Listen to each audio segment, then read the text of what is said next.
folks. This is Dr. Chantella Sherman, and it's time for another Real Talk, sponsored by the Acumen Group and Acumen Magazine. Um, Today, um, we're just going to have a quick, brief chat. I have a few things to kind of ponder over a bit. As we've kind of discussed in the last couple of sessions, October is Black History Month in the UK.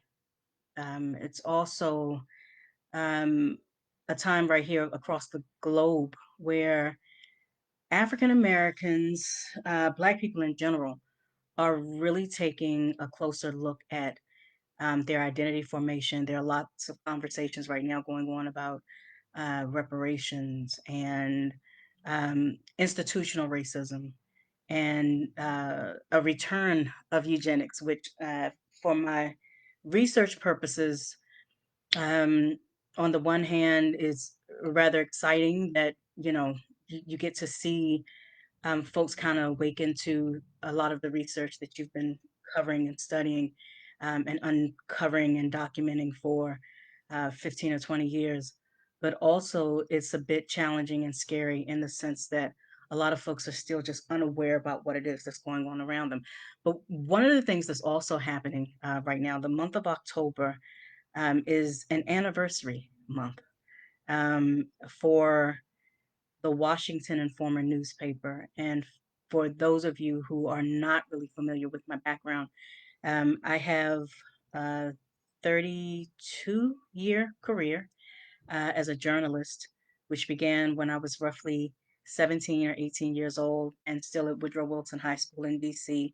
And I decided to go across the street one day from the school's campus to WUSA, which was the Channel 9 CBS affiliate, local affiliate here in DC. And I was having issues with the fact that they had a local television show that was called In Our Lives. And it was it was a little hokey, but it was really important at the time as teenagers. There would be a little skit that some actors did, um, supposedly young teenage actors, and then it would move into a studio audience type of setup where teenagers would talk about and discuss the issues that were brought forth in the skits for the broadcast.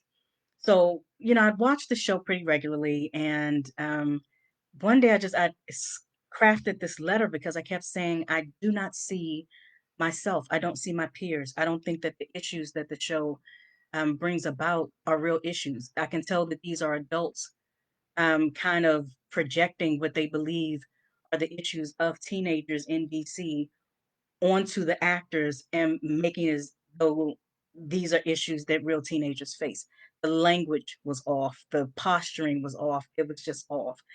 So, despite the fact that I love the programming, I wanted to kind of have it out with the executive producers. So I just boldly, and as Chantella does sometimes, crazily stomped into the lobby of the building, said I wanted to meet with the executive producers of the show, and very graciously and amazingly, uh, a young woman named Tina Mance Lee.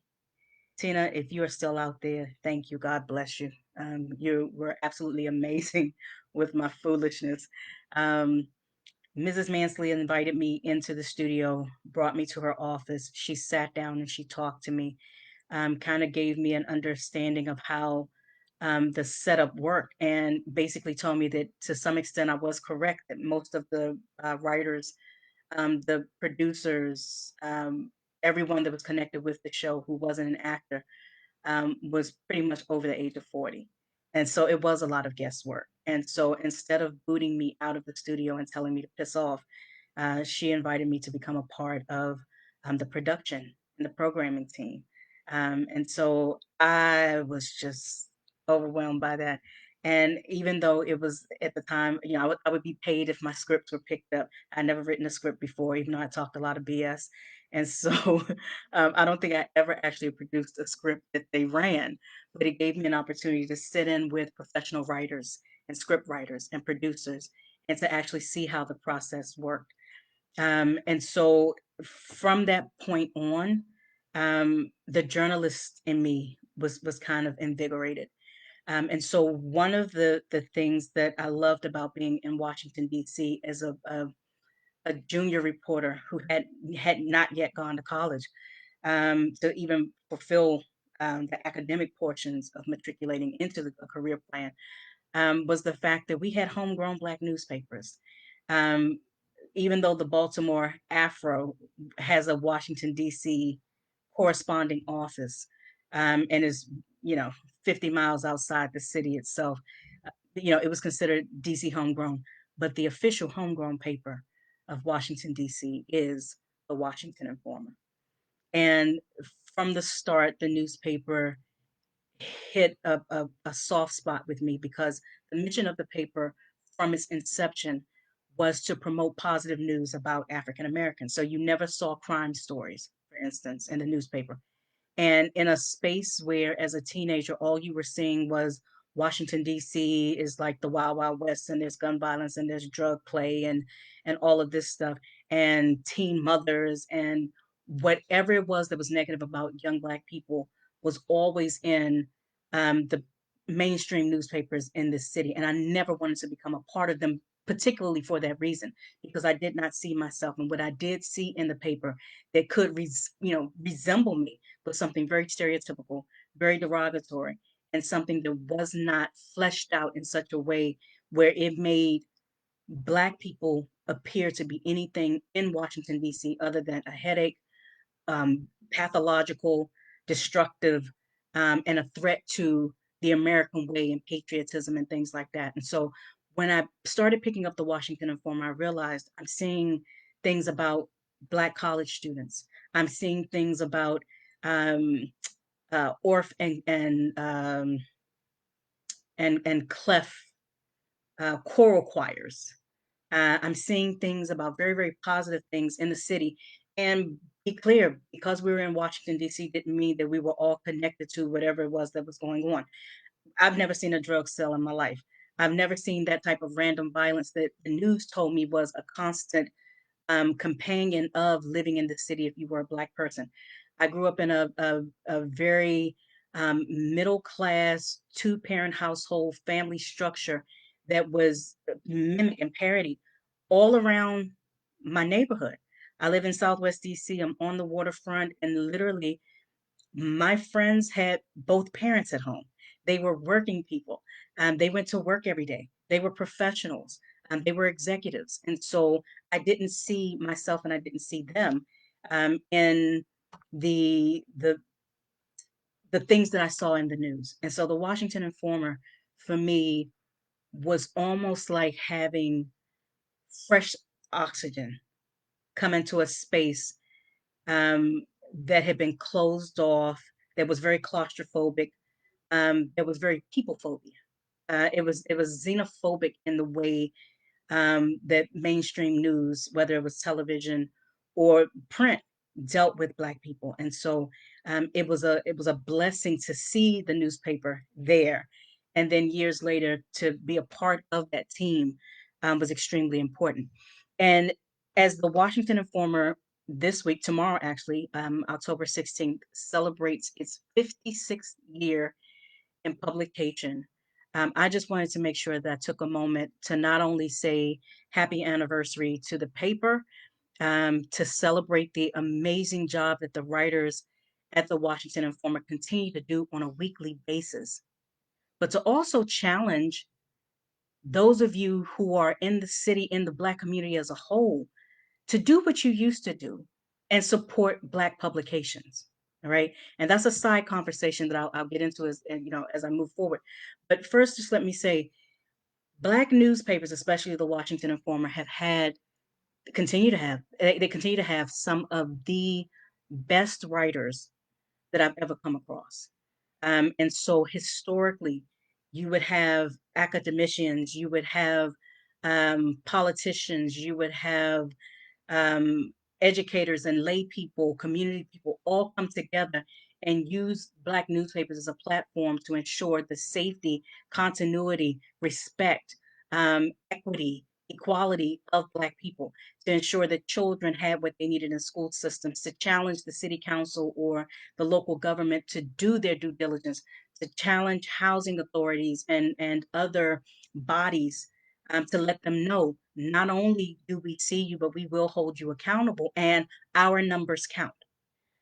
Historically, when you think of what Black people are supposed to have had or what they always have had, um, I was told years ago that every Black person had three things after emancipation. The first thing they had was an NAACP card. It didn't matter what their politics were. It didn't matter if they believed in assimilation or a new Black Pan African nation. It didn't matter if they wanted to be named different things, and there was this debate about whether to say Negro or to say colored, or if there were some other terms. And I want people to be clear: you have to study your history to understand that there was a whole group of Black people in this country at the same time that the terms Negro and color came about. They called themselves Anglo Africans. All right. And there was a newspaper called the Anglo African. And so you'll start to see identity formation as it's pulled into place after emancipation in this nation, and actually before emancipation, even when you had at least eight um, African American, African centered, Black, Negro, colored newspapers that were independently owned and operated by Black people. And so we always talk about Freedom's Journal, which was the first in 1827. But there was also the Colored American, the North Star out of Rochester, the National Era, which was here in DC, 1847, Provincial Freeman, that was part of Canada, but was right there on the American border. Um, the Frederick Douglass paper, the Douglass Monthly, and the Christian Recorder. And these are newspapers that functioned as African American publications function today off of the subscriptions and donations of the communities that we serve. And so when we think in terms of the number of Black newspapers that have gone under, Black magazines that have gone under, Black publications that have been sold to white people because Black people didn't support them to a point where you could actually earn a living as an employee of these different entities, is deplorable. Okay, so this is one of those things where I'll piggyback on the Black Lives Matter to say, Black newspapers, Black print, Black publications matter, and if they don't matter to us, then they don't matter to others. But this is the newspaper that you go to when you want someone to champion your cause. These are the newspapers that you go to when the other newspapers won't listen. But in good times, when there are no issues to be had, if you have a graduation announcement or a wedding announcement, or anything else that's positive, the first thing you do is you go to the white paper and say, I'm putting my ad there. Well, Black papers rely on your ads in the same way the white papers do. And so if you have a choice, going back to those three things, you had an NAACP card, you had a subscription to at least two Black newspapers, your local newspaper, and then usually a newspaper somewhere outside of the area where you were, so that you can see comparatively what was going on across the nation among Black people. And so a lot of times what you would have is someone maybe who was in, say, Tennessee, and they would have one Tennessee paper, say in Memphis or Nashville, that was their local paper, but then they always had a secondary paper, which may be in a hub of Black culture. The New York Amsterdam News, the Detroit Free Press, Chicago newspapers. You would have some other newspaper that would let you know what was going on outside of your area, so that you could keep track of what was going on within Black America. All right. And so you had to make sure that you understood where everyone was, because you were working collectively. And that is what is sorely missing at this point. When we talk about publications, stalwart publications, Ebony, Jet, Essence, um, these papers and magazines that were staples, you know, um, sometimes it is the innovation that comes in new technologies. But new technologies don't mean that the newspaper or the need actually die, because you need Black news more now than you ever have. And yet, many Black newspapers are suffering from a lack of support at a time when we're talking about all of the great things that Black people do and all the things that Black people need, and how we're supposed to be banding together. And yet, a 25, 30, or even $50 yearly subscription um, to a Black newspaper is something you never consider. All right. For those of you who are environmentalists and you want to go the route, well, we save some trees by not having the subscriptions. You can still do a digital subscription. They're available. All right. The third thing that every Black person had after emancipation was an exit plan. And that exit plan was sometimes just getting out of your immediate neighborhood into a safe zone if ever white mob violence or race riots erupted in the areas where you were. It was a safe zone, a safe plan. And so I'm thinking, if it's 2020 now and the folks in 1920, with the few resources that they had, the income that was bare to minimum, they still had the wherewithal to have that NAACP card, which would have meant they had an NAACP membership. If ever things go awry and you need legal advice, the NAACP Legal Defense Fund was how you had Thurgood Marshall. It's how you had these folks that went through and challenged, um, and made the civil rights movement what it was. You had to have people who could do the work on the ground, and so it wasn't something you went around and flashed in front of people, but you understood that you needed to be able to, first of all, have access to the news and the information, which meant you had to have a Black newspaper somewhere in your house. All right.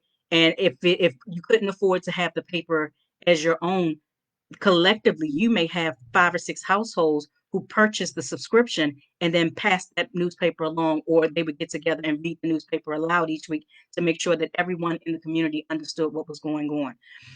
Again, as the Washington Informer celebrates 56 years of bringing that news and positive news, engaging that news, and also going directly into the community. It's a community newspaper. Going into the community and saying, okay, we've heard what the officials have to say, and now we need to know what the people have to say. You don't get that with mainstream newspapers. What you get from newspapers that are mainstream is usually the official word. And we understand that meta narrative, these other narratives from people who are in the know and in the fire in many instances, that's where the real news is. It would behoove you to get to know your Black newspapers. Go to the Washington Informer newspaper, go to their website, and it's www.washingtoninformer.com. Go to their Facebook or Twitter pages, subscribe. Subscribe. It's like, again, when you think in terms of what you spend in a week on coffee at your local coffee shop, is an actual annual subscription to a newspaper. It's not about the low quality of the low quality of the paper or the news writing. It's about someone saying, I want to make sure that you have access to the paper. So instead of you paying, an exorbitant amount for a subscription, we're going to make this basically cover the cost of sending this newspaper out to you. And at the same time, if you do a digital subscription, nothing comes out to you, but you're paying to ensure that, you know, you get the news that's worthy to be read. All right. Um, as a Washington Informer reporter and editor, at one point, I managed the newspaper from pillar to post, whether it was subscriptions and distribution, to editorial processes, to actually going out covering stories. I understand how this works. I also understand how important it is, um, when we start talking about celebrating and acknowledging the Black people who've done the hard work that never appear in newspapers anywhere else in the city or in the nation. And then you look at the amazing Black newspapers, many of them operating under the National Newspaper Publishers Association here in DC headquartered, but that cover and actually they're the umbrella under which the Philadelphia Tribune and the Chicago Crusader and the Detroit Free Press and any black newspaper, the Mississippi Link, all of these newspapers, the Jackson Advocate, all of these newspapers functioning under this one umbrella. And so you get to know what's going on in other areas, um, which is needed. You know, when people start talking about yellow news and fake news, you don't get that with black newspapers. What you get are people grinding out and getting these stories done um, under great stress, but with the heart to get it done. We have folks like Hamil Harris over at the Washington Informer, which I absolutely love. I have I've seen Hamil do his work at the Washington Post years ago, and I just thought, oh my God, this guy is phenomenal. He's here, there, he's everywhere. You have James Wright, who was a Vietnam War correspondent for the Afro newspaper at one point. So he was physically stationed in Vietnam, covering Vietnam from an African American male's point of view to ensure that the stories about Black people during wartime were getting back to the families and the friends and the communities that supported and loved those Black men and women and Black women that were there. You have Dorothy Rowley, who's over there, an amazing Richmond-based reporter who's coming back and forth up and down 95 to cover education stories all the way from Richmond, and literally getting in and making a difference on how we view education in the city. And I'm talking challenging the vanguards and the gatekeepers of Black education, right? And the stories that are there. The Washington Informer is one of the most award-winning newspapers, not Black awards, not white awards, but global awards. All right.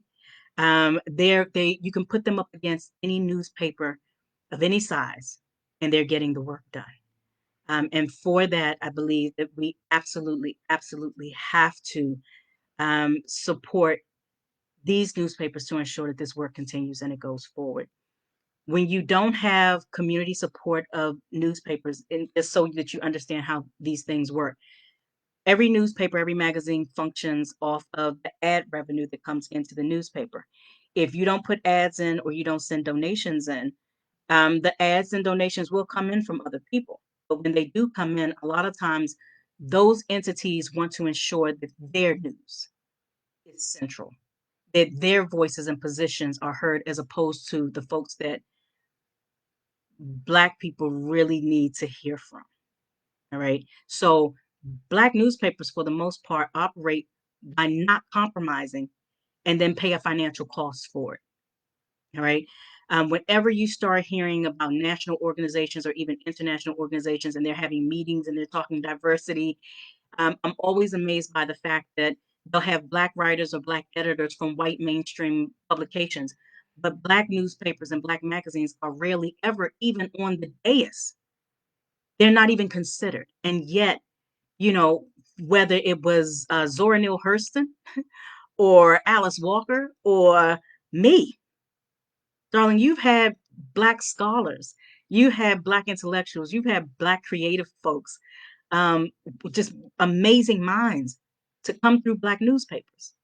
And if they could stay there, they would. Marcus Garvey, first thing you do when you come here is get the ear of the people and then champion their positions by owning, operating a newspaper. All right.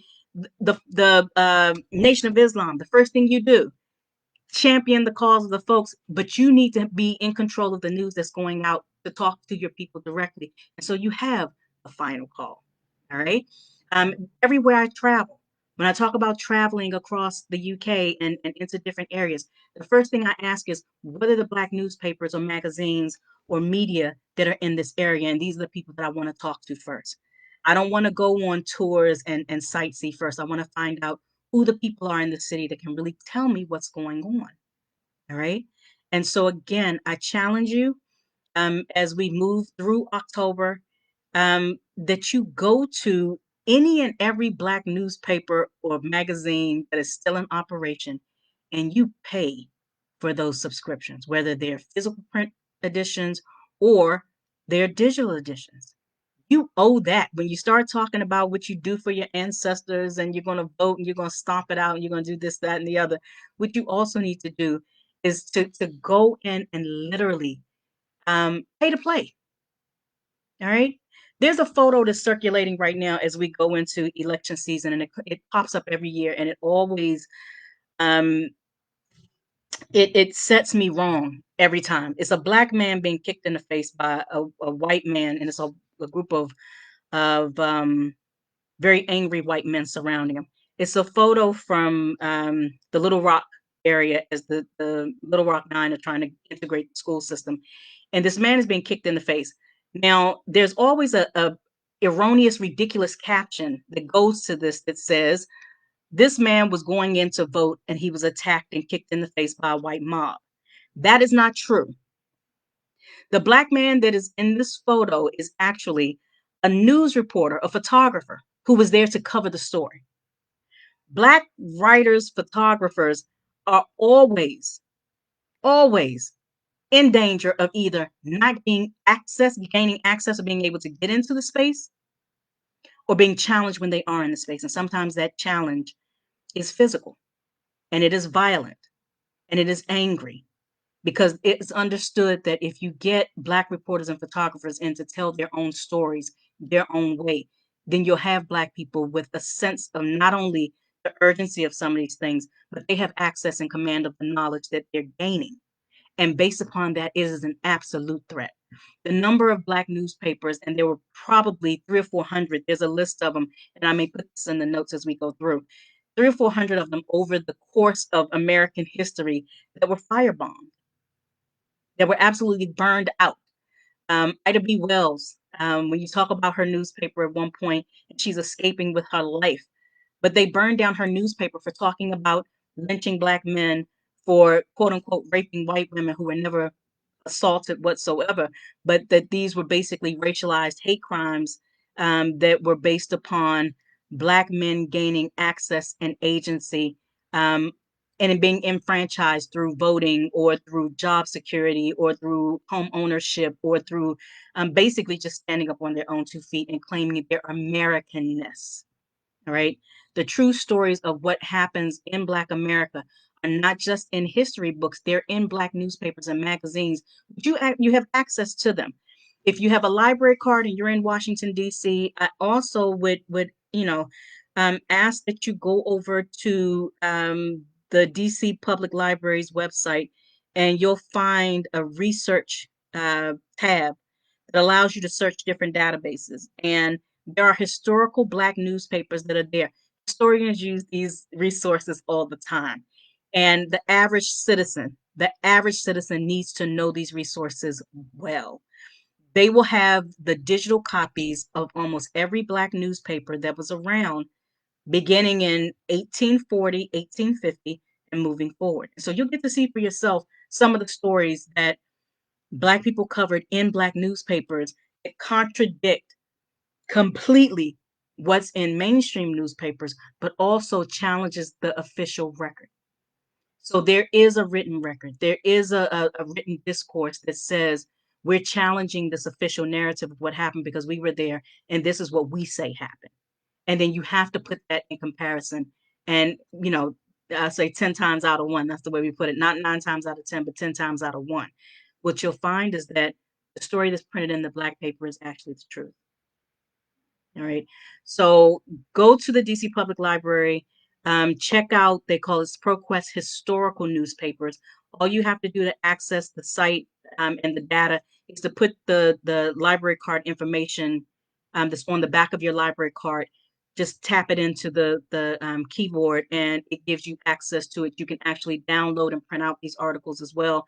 And you get to see some of the amazing work that Black newspapers have been doing since 1827. All right. In the meantime, also, if you're in London, Paris, anywhere else, find the Black newspapers that are there. There's the Paris Black News, which is written in French, and they do have a translated version of it that you can get. The newspaper in London is The Voice, and they have a magazine that, for me, I always call it the British Essence, but it's called Pride Magazine, Pride UK. And again, you start to see the similarities in the news as far as its content. There is a lot of continuity there with American newspapers, but also you start to see the resilience of the Black press and the way that they're championing um, and ensuring that the voices of Black people in these majority white spaces are heard. Support your Black newspapers. All right. As I close out, I don't have any comments over here, and that's cool with me. Um, I say once again, happy anniversary, happy birthday to the Washington Informer newspaper. To Denise Rolark Barnes, this is a particular heartfelt thank you for all that you've done to ensure that I stayed on track. I did my due diligence, and I became the type of editor that I am proud to be. Um, and for affording me an opportunity to both work for a newspaper and continue my journalistic career as I was moving through a doctoral program, either by remote or physically in DC, while I was at the University of Nebraska in Lincoln. And so I greatly appreciate every effort that you've and every energy that you've put into me and towards my progress and my success. The Washington Informer again is still, in my view, top five newspapers in the world. They have what it takes. And I would say, again, get those digital subscriptions, support the newspaper, support the writers. If there are events that are going on, support the events. The Washington Informer has a charities that does an amazing amount of work as well to help students learn the tenets of journalism, the discipline that's involved in journalism, to get their backs up and get in there and fight this. But that means that your donations, even to the Washington Informer charities, are important. All right. This good work, this great work that's being done requires that you support it beyond just cheering it on, going, yay. You need to get in and get your hands dirty. And in some instances, put your money where your faith is. All right. Happy anniversary, happy anniversary, happy anniversary, Washington Informer. Denise Roloff Barnes, much love to the crew of the Washington Informer. You're badass always, and I love you. And I'll see you next week at the editorial meeting. All right. Peace and blessings.